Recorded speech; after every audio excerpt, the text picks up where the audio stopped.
So, hello Hey, Ty. everyone.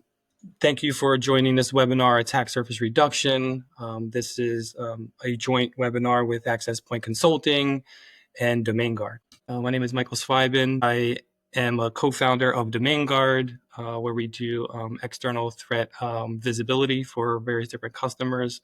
I have over 15 years experience in offensive security, where I led various different teams, executed various offensive security engagements, and also built programs for various different business verticals. I bring my offensive security experience to help our customers defend their networks and their people. My name is Erkin Gengiev. I've been working really at the intersection of offensive security and software development since about 2013. Somebody told me there's not many security-minded developers and that it'd be a good idea, so I did that. The past 8 years or so have been focused on building monitoring solutions in detection engineering, the first 4 years being internal monitoring SIM solutions. And ultimately, I decided to apply that concept to external monitoring, attack surface reduction, and use that knowledge to build the first version of DomainGuard.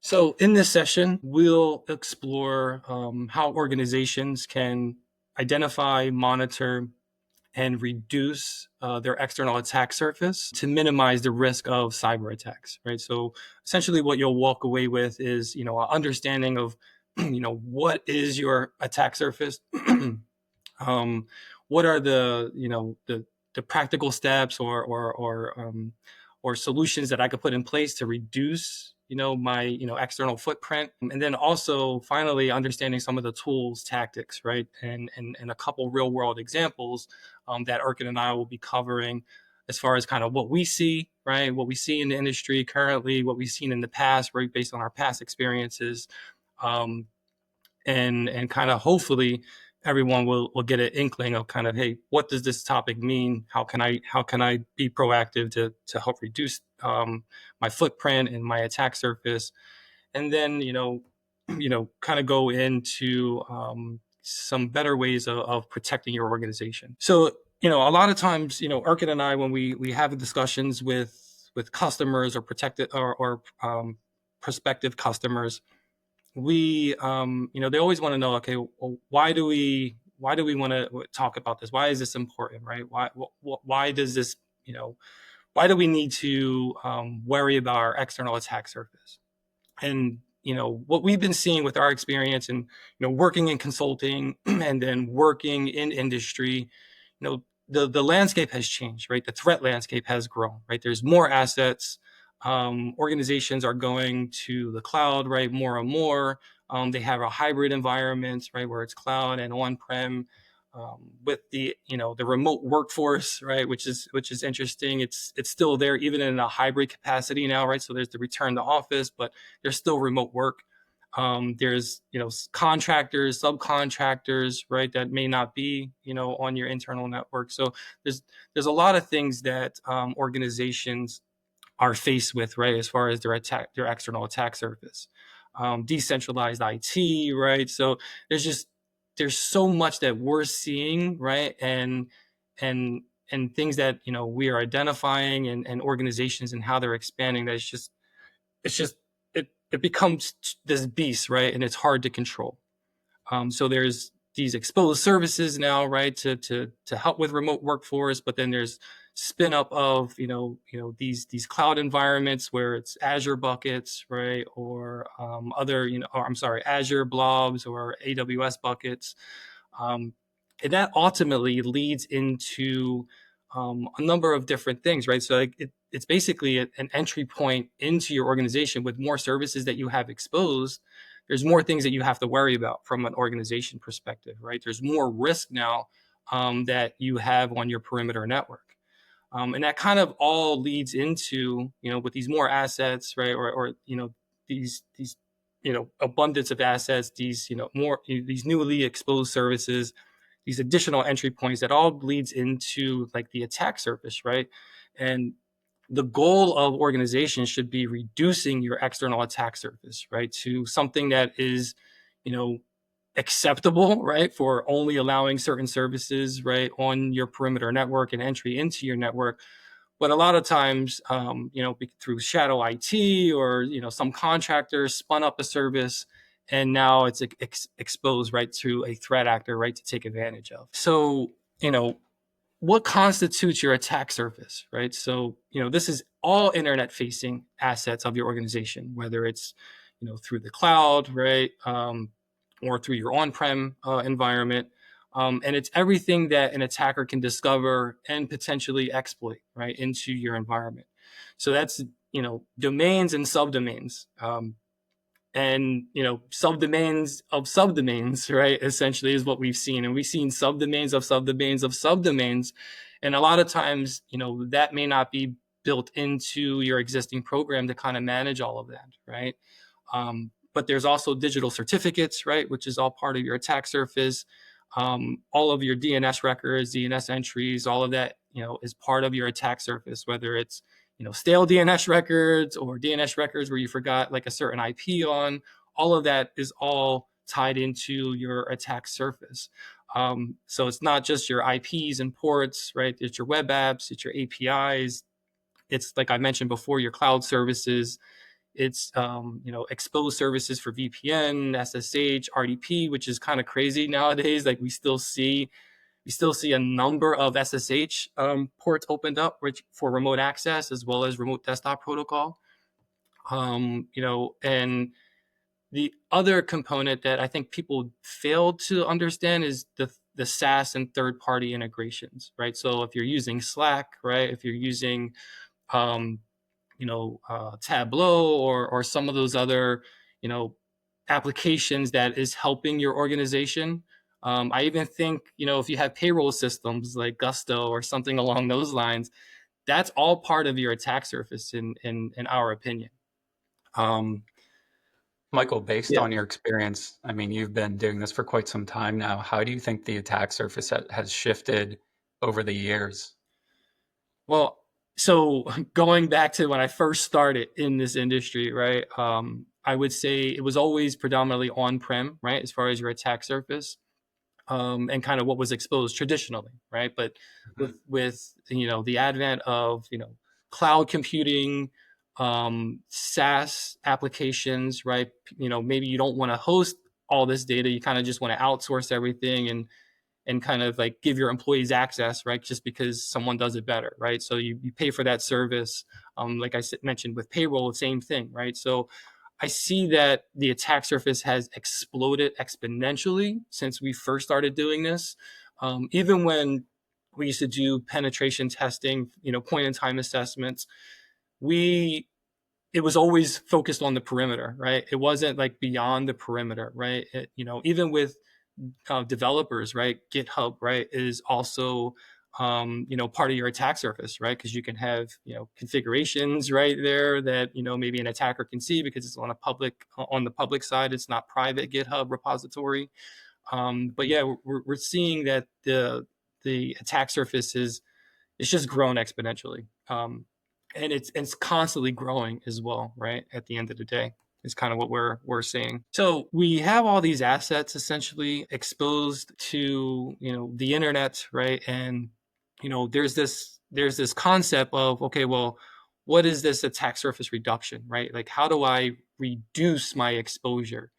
And essentially, well, what is meant by this, this reduction, right? So it's basically a strategy or a process that you put in place, maybe even a program that you put in place that basically is continuously looking at your external perimeter network and beyond, and looking for exposed services, exposed systems that shouldn't have been there, and maybe even some potential vulnerabilities, right, that you want to prevent a real threat actor or an attacker from exploiting, right, and kind of causing some kind of data breach or some kind of system breach, right, on your organization or the data that is supposed to be under your umbrella.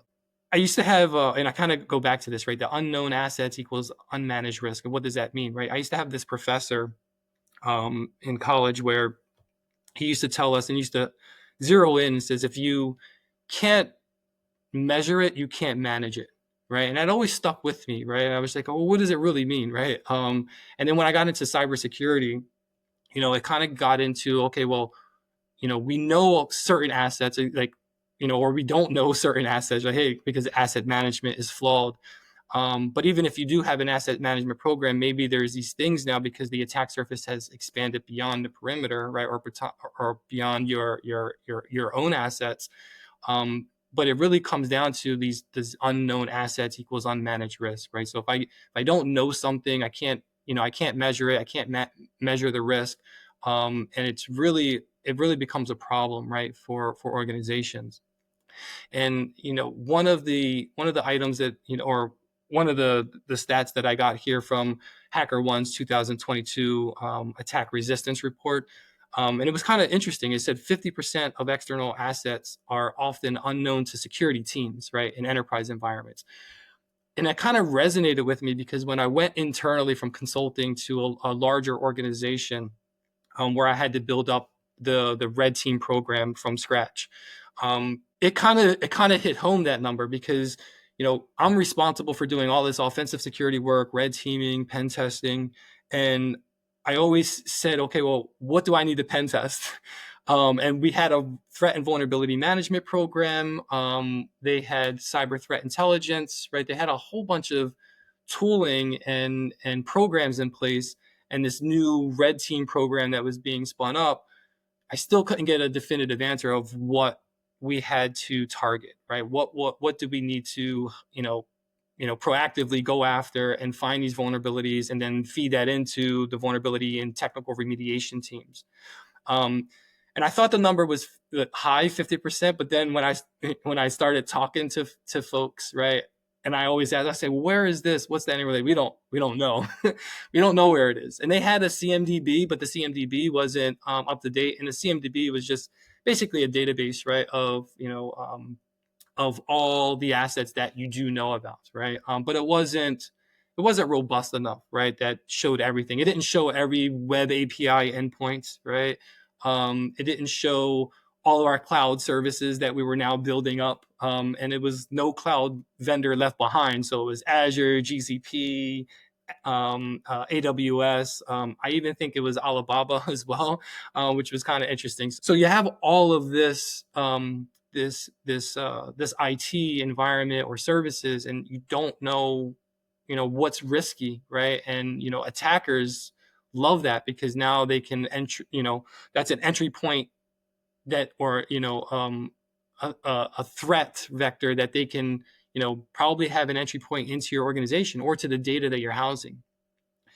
Go ahead. Michael, question that comes to mind is, I mean, 50% is a very alarming amount, and certainly you've seen it in the industry. Do you think that was a factor of how large that organization was, or ultimately, why do you think organizations get into this like unmanaged chaos? Yeah, and it was because the size of that organization, right? So that organization had a number of different mergers and acquisitions, but also had divestures too. And some of the divestures weren't fully divested yet, right? So it's almost like, well, is it ours? Is it not ours? Right? So definitely the size of the organization, right, is where I see this number is hitting. But for like smaller to mid-sized businesses where they maybe only have one IT person, right, or but they have the outsourced like IT, or you can, I feel like the percentage may be between 20 and 30%, right, for other organizations. But for a larger organization where they had all these mergers, acquisitions, they did a divestiture, they spun up a net new company, right, talent essentially left the organization, right? Systems kind of became antiquated, right? When it comes to updating those CMDBs. So I really do feel that the 50% is out from the larger perspective, but it could happen for even smaller ones when they divest and they kind of lose access to some of those centralized asset repositories, right, that they don't have anymore. So it sounds like this process is even more critical when, business changes like that are made. Absolutely, Erkin, right? 100%, which is why I think, all organizations, right, need to have some type of, attack surface reduction program or some kind of asset or attack surface management program on top of the other programs that they have in place, right? And it's paramount. But but going into like some of the other assets is the credential exposures, right? S3 buckets, publicly open. I think now public buckets are by default are not public, but there could be misconfigurations, right? Where or maybe some older assets that had those default settings. But GitHub is another one, right? Where maybe I don't know, like a new hire had their code base, right, they're working on for the organization, and maybe they didn't get access to the corporate GitHub, so they spun this up, right, and now it becomes problematic because they're storing credentials, right, hard-coded credentials in the code in the repository. Again, if you don't know what you need to protect, right, then obviously a threat actor can typically find it, right, and kind of exploit it. So a couple of things, right, about this program in particular, and how do I go about doing attack surface reduction. You got to start with, well, what is it that I know, but what is it that I don't know, right? And there's a lot of tooling out there, right, that you can use, right, and they fall into various different categories, right. There's this automated discovery, and people may debate me whether IP range sweeps are automated or manual. It really depends on what you're doing, from an operational perspective, where you're using these tool sets or these platforms. And then the other category is passive discovery, and then manual discovery. But automated discovery, there's tooling out there. And Erkin, before the call, I think we were talking about pricing, right? Right. As far as like, Yeah. are any of these tools, do they cost anything? Most of these tools out here, or discovery, programs that are out here don't cost, right, a thing, right? There's a lot of open source that people can use in the community itself, like a lot of good security folks out there that open source a lot of these toolings. But Census and Shodan for the pricing, right? You can get a subscription. Those are subscription based, right? But they're not perfect, right? So Shodan, Census, they don't necessarily do full port scans, right, or for full sweeps. And if you're looking for certain certificates, information, let's say like DomainGuard or access point, right, and a certificate name, sometimes you can't rely on all that data, right, the Shodan and Census, because it doesn't do a full sweep, right? So there's pros and cons with using some of these tools, but it is a good starting point, right, in my opinion. And then Yeah. there's other ASM platforms that are out there, that you can leverage, that do cost more, but you probably get more of an analyst, right? Someone that's manually hunting as well as the automation. With Shodan and Census, it's more of, hey, it's whatever they're automating, right? But with ASM platforms, you're getting analysts and people that can kind of help as well, help your team manually find things, and then kind of figure out ways to kind of automate that process on newly discovered items. And that's where like IP range sweeps, right? You can automate that, as well. And there's programs out there too that just are automating those sweeps, right, if you buy those services. The passive discovery is like Whois information. So when you register a domain, for like accesspoint.com or acp.com, that essentially has a record, in a centralized repository that you can query, right? And you should be able to query those domains and figure out who's the registrar, but harvesting all that data, and you can automate that as well, with different tooling. uh, DNS, records, right? There's a lot of passive DNS tooling out there. There's Virus Total, there's URL Scan. It's a lot of stuff that you can, I think Security Trails is another one, right? You can sign up for these, for free, right? And get some good intelligence, right, on passive DNS. It's not perfect as well. And then sometimes those toolings also have paid subscriptions too, depending on kind of what additional information you want, right, to feed into, identifying your external exposures. And then the other one, which I thought is pretty cool, that helps a lot of organizations, is certificate transparency logs.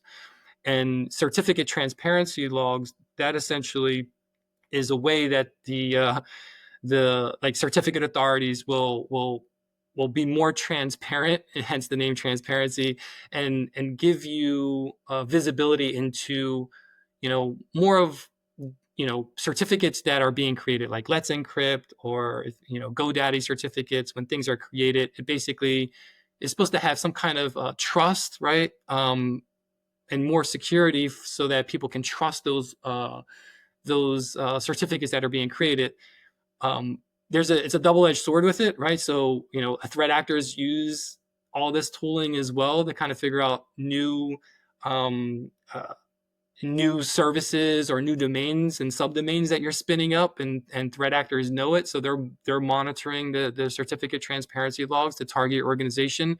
So I always say, if threat actors are using these tools, right, and doing a discovery on you passively slash actively, your organization should also be doing it too, right? You should be tapping into um, all of these programs, right, or tooling, because attackers are doing it as we speak, right? That's just one way of doing it, and they don't even have to touch your network, right? They're passively just collecting this data.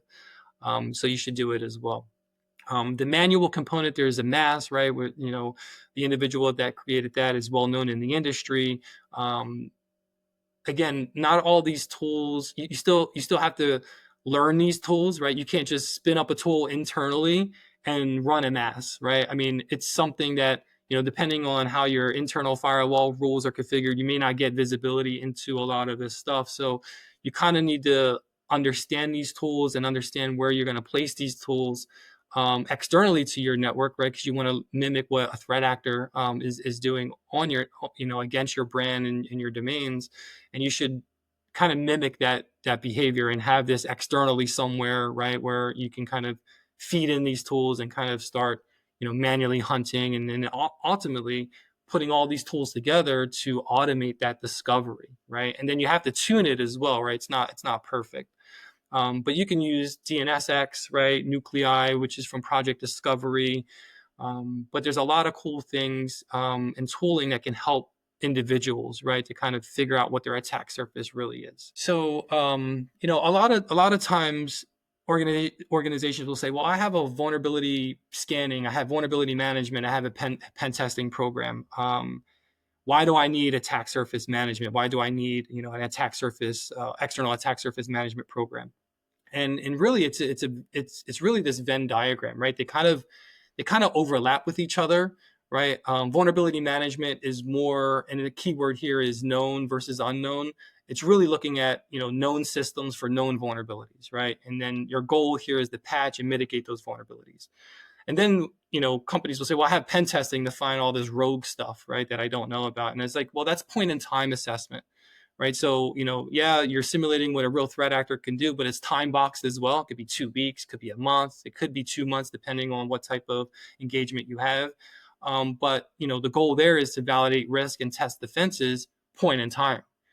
With attack surface management, it's more focusing on things, both known and the unknown stuff, right? So the stuff that we were covering as far as, your SaaS environments, right? And kind of doing that discovery that really can kind of then hone in and feed into your vulnerability management program, that, hey, I didn't know this system was out there, and now that I know it, I found it through this program, I can feed it into vulnerability management, right? And a lot of times this stuff is dynamic. So cloud stuff is dynamic IPs, dynamic hosts, right? So if you're not pulling in that data, right, from those cloud platforms into your asset, program, or your asset attack surface program, or your vulnerability management program, you're going to find that there are some gaps there too, right? So it's not perfect, right? So none of these programs are perfect, but they're here to help, make things and reduce your risk to an acceptable level and find things before the threat actors do. So common pitfalls, right? So, there's always this example of, shadow IT, right? And shadow IT is, nothing against like IT developers, but sometimes they're under pressure. They need to spin up something. They spin it up even inside your tenant, but there's no tagging, right? That this is an external asset, that it belongs to you. And they just spin something up. They put it out there. It has your branding on it, like a web app or something. And there's some kind of unauthenticated admin portal, right? So even though it looks like a customer portal, there's there's a directory brute forcing that you can do. And now there's an admin portal, and the admin portal is using kind of weak credentials, right? So, your attack surface management program will be testing for those endpoints, right? And we'll be trying default credentials. We'll be trying, common credentials across there just to see if there are any exposures. But there's a lot of times when we work, and Erkin, you can attest to this too. Like when we're constantly finding assets that were either in some other region of the world based on some of the analysis that we've done, and kind of, hey, this was housed in India, but our operations are in the US. Where is this in this Indian based asset based on an ASN query, right? And really it's eye opening for the security directors, or the executives, to say, hey, we had this out there. This could have been breached, right? How do we know it's not breached, and what kind of data? So it could trigger a lot of different things too when you're finding some of these anomalies that your vuln management programs and your pen testing isn't. Yeah, I think it's very important to note that when you start looking at this stuff on a regular basis, even the simple concept of scope management, what assets do I own, what IPs, that's a place, that's another common pitfall. I mean, we continuously see it where we're either provided IPs or we see IPs that aren't actually, true customer IPs. And it's having visibility or a platform to manage this stuff also makes it easier to, ultimately see what you have out there and start reducing it. Yeah, exactly, right. So when you have a pen test, right, and you need to give the scope over, right, having a platform where it's all centralized and handing it over to the third party pen testing team can be advantageous, right? Because now you have all your stuff that's in scope and it's properly managed, and now the test could probably be conducted in a more thorough way. So putting a program in place, right, like and when I was internally, right, and we didn't have a program, and I built an attack surface program, you kind of need to build a baseline of that inventory. That's kind of where you start, right? And then you start prioritizing, the risks by, criticality, exposure, exploitability, right? As you're finding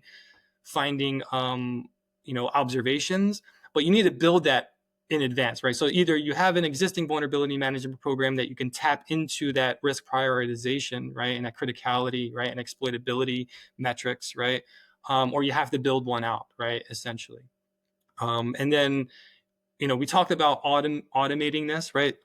Attack surface management is a continuous thing. It's not something that you run once a week. It's not something you run once a month. You have to do it on a continuous basis, whether it's daily, whether it's, in my opinion, it should be daily. But you need to have, depending on the size of your organization, you may need to have multiple systems, right, that can kind of feed in. So a lot of times people try to build this in-house, but sometimes maybe that's not perfect, right? And that's why you leverage like an outsourced platform, because now they're spinning up all these different programs, right, and custom things that they've built, right, to kind of then feed into a centralized platform, right, for your visibility. But I always say that this attack surface management program or reduction program should really feed into vulnerability management as well, right? So don't skip that step. That's paramount. And then you could also feed the information that you're getting, like I said, into the pen test program as well, right? Which I think is paramount. And then you're also going to assign ownership, right, and remediation workflows. So where I was internally, we had a technical remediation team. We would feed things into the tech remediation team, where they would then assign it, right, to the developers or to the proper IT owners, and then they were prioritized. And I think prioritization, and I'll talk about that in a little bit. I think part of the return on investment is kind of how can you prioritize this. And then the other thing that people don't like to talk about is metrics. I used to hate metrics, giving metrics to the executives, but it does, they don't know what you're doing, right? And they don't know what you're finding, and they don't know how fast you're moving and how fast you're remediating something. But metrics are important, right? I didn't like them, but I learned to like them just to see what my team was doing, what other teams were doing. The reason why is because if we discovered something and it was a critical priority, and it went through the workflow process and the triage process, and essentially what didn't happen was that IT owner didn't fix it, right? And then it's exploited, right? So metrics and time to remediation. I think that's very important. It can be hard sometimes if you don't have the correct metrics of when it was discovered, but timing is important and kind of when it was distributed to the right team. But I think putting a nice attack surface reduction program or attack surface management program in place will help an organization reduce their exposures. So next steps when it comes to executives leadership, right? And this is an example. I had to, even though I built out the red team program and we had pen testing and red team and purple teaming. I wanted to do this attack surface management, right? And continuous attack surface testing because my internal team just didn't have enough resources, right? Both human resources and automation stuff. And, we had to essentially get buy-in from the executives, right? The leadership, right? So, when you build a case, the executives need to take this seriously and understand why it's important to have this visibility and why we should be doing another program.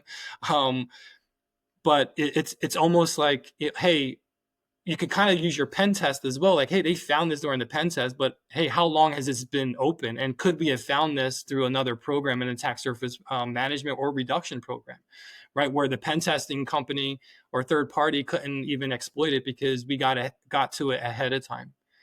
So, hopefully they can fund and approve an attack surface management initiative, right, based on certain metrics that you're pulling together. And then, the executives definitely should request some kind of report, right? So, and again, it goes back to metrics. Like they show the value of what this attack surface management program is doing, whether it's being proactive, where things that you can tune and get better. And it's, again, really important to get that executive and buy-in from that leadership. And then for security and IT teams, right, use some of those tools that I mentioned, right? Amass, right? Even Nmap, right? If you wanted to use that, but some of those other tools like Nuclei from Project Discovery, and run your discovery audit, right? Use all those tools. Compare the discover assets with your known inventory. So that's where you could find gaps in your program or what you think and then kind of figure out, okay, well, how can we feed this into our CMDB or our asset management our asset management environment, so that you're constantly like just working together, right? As far as those two programs, and then anytime you're finding high risk exposures or critical, right? Just start reducing, right? Triage it, put tickets in, explain why it, or get business justification on why some of these services need to be exposed, right? And then understand, hey, that's our risk and we accept it, but at least you're constantly looking at it and making sure that there's no vulnerabilities there that could be exploited. And then, like I said, it's a continuous effort. Just don't run it one time, right? And say, hey, I did a baseline, and then a month later do another baseline. It really needs to be on a continuous effort. And kind of what we see from real experience is that when we do have customers from using our services for attack surface monitoring, and we're finding these things in real time, it really gives them insight into things that have spun up that probably shouldn't have spun up, right? Or shouldn't have been exposed immediately to the internet. And there's been cases where a service was exposed, we discovered it, and then we notified the team, and the team was like, wow, that shouldn't have I had a misconfiguration somewhere, right? Because they have some kind of automation that's spinning something up, but something went wrong. Or a manual person, right? A manual entry was misconfigured for whatever reason. So the return on investment, right, for an attack surface reduction program or attack surface management program, it really boils down to these 5 pillars, right? And before I get into that, it's really interesting because attacks happen, right? Or these breaches happen, and it costs the company so much money. And IBM's cost of data breach report, it was averaging like 4.5 million, right? Or 4.45 million. That's a lot of money, right? Like that includes incident response, right? What the cost is there, recovery. It's just a lot of money, right? Like where if you had a program in place to kind of catch something before the bad guys or the bad actors, right? Or the threat actors have, exploited something and did a system breach or a data breach, it really shows from a monetary perspective, being proactive is paramount, right? And having an ASM program like prevents that high risk exposure from being exploited. And you're saving money by investing a little bit, right? In my opinion, depending on, what platform you choose or what you're building, whether it's internal resources, right, that you're leveraging. The cost alone just by having, this program in place to save you in the long run is, we've seen it over and over again, right, from our experience and kind of what we help with other customers. But you also, one of the things from, from a return on investment is, again, I talked about the reduced likelihood, right, of breaches, right? You're getting to it faster, you're finding it before the threat actors. But let's say that, the ASM program did find, an exposure, and they were able to download data, right, as part of the program. It could also initiate an incident response to see, okay, if that was there and these guys, this team could do it, or this program was able to do it, maybe I need to look at the logs to see, did anyone else do it, right? And maybe you need to kind of do, a post-mortem, right, on, what the ASM program found. And then, now maybe it is an incident. Maybe you now have to report it because other IPs based on your logging saw that, someone else downloaded it too, right? But just didn't, say, hey, I have your data yet, right? Type of thing. So it could help with incident response and being proactive to prevent that breach. And then improve security prioritization. And this is interesting, right? Because ASM can help essentially prioritize risk exposure, right? So, vulnerability, like, one vulnerability that's found through the vulnerability management program, internal asset, has, it's a high vulnerability, right? But your ASM program found that we had that asset with the same vulnerability externally and was high. The weight is different, right? So just because it's a high internal, there's no exposure externally, only from maybe your internal components or whatever other kind of segmentation you have. But if it's directly exposed externally, it's a high criticality or a high severity score. That's going to have more weight to get something fixed, right, at the end of the day. So it could definitely help with that. And then better compliance and audit readiness. So if you look at the CIS framework, or if you look at PCI, if you look at ISO 27001, a lot of those center around asset management, right? So, attack surface management program and being proactive and showing the auditors, hey, this is what we're doing, this is what we're discovering. Instead of just relying on our vulnerability management and our pen test programs, like having the continuous attack surface monitoring definitely will help with being more compliant, right? In our opinion, and then also prepared for your audits too, right? So when we see, customers, they say, hey, what are we doing, right? And we tell them, like, this is our program, this is what we're doing. They pass that on to the auditors, and the auditors, like, they really like it, right? They're like, hey, you're being proactive, you're doing this, where your assets are, and it's a really, added value to the program. So again, fewer open ports, domains, and services is definitely going to be fewer opportunities, right, for these threat actors, right, to exploit and take advantage of on your perimeter net. And just to recap, we talked about how it's more about, your domains, right, and your IPs, right, your external attack surface goes beyond that, right? You have to look at your cloud providers, you have to look at your other integrations, right, things that you're using from a developer perspective or non-developer. And then visibility plus automation, right, that equals better security, right? I can't stress that enough, right? Especially being on an internal environment, it's really important that that you have that visibility into your assets, into what you need to protect, and then constantly reducing your exposures, right? Like, reduce those open ports, right? Reduce them down. Understand what those ports are, right? So just because you have, a certain port opened up and no one could exploit it, what's the reason it's open? What's the business justification, right? And we constantly would do that, right? And say, hey, well, what is the reason for this? Why do you have it open? And then they would tell us, and then sometimes our team would exploit it. And essentially what happens is like, well, what is the mitigating control that we could put in place? The fact that we need that open up, is there's another layer that we can put in place, right, to protect.